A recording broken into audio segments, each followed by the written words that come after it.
Welcome back. So what have we got today, Larry? Oh, that's interesting. Oh, it's really interesting. Okay. Well, this is a little story about Bitcoin. You know, 10 years ago it didn't even exist, but a lot of people are talking about it now. Probably another 10 years, everybody will be using it in one way or another. This is a little tiny town in Kentucky called Vico, V-I-C-C-O. It's got a population of less than 300. That is a tiny little town. And it's in the news because the police chief of the tiny town, oh, what kind of a job would that be? Police chief of a tiny town of 300 people. How much crime can there be?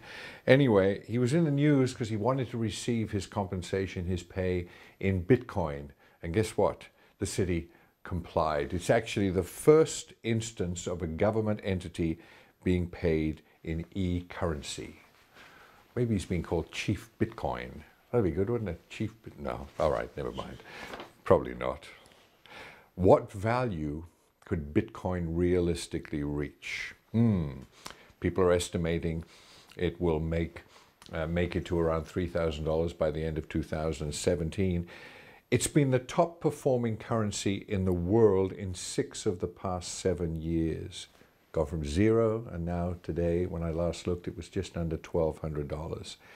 But according to Jeremy Liu, L-I-E-W, Jeremy Liu, who was the first investor in Snapchat, and the CEO of blockchain, Peter Smith, they feel it's reasonable for Bitcoin to explode, get this, to $500,000 by 2030. That's only 13 years away. $500,000 a Bitcoin.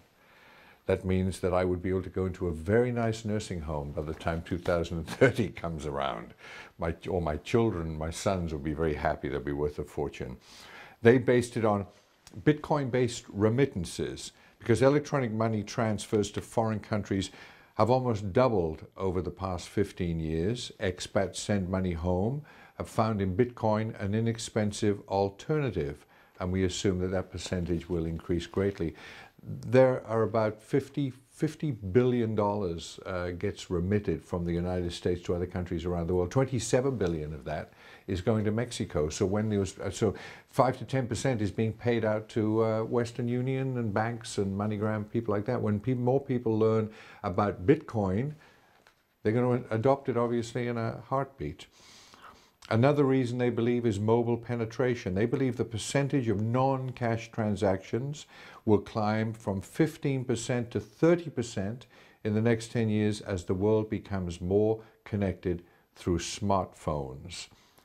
Oh, there's only a 63% global smartphone penetration, and the total number of smartphone users is expected to soar by 1 billion. By 2020, that's just 3 years away. They're expected to have another billion mobile phone users. And it is believed that 90% of users will come from developing countries. Imagine that. 90% of all, so that means people all over Africa and Asia, they might not have bank accounts, but they'll all have mobile phones. Well, that'll make it possible it'll be like having a bank account in your pocket. And that should provide a boost for Bitcoin as well. They say that Bitcoin could account for 50% of all these transactions. This is the key thing that they base their prediction on. Bitcoin's user network in 2013 had 120,000 users.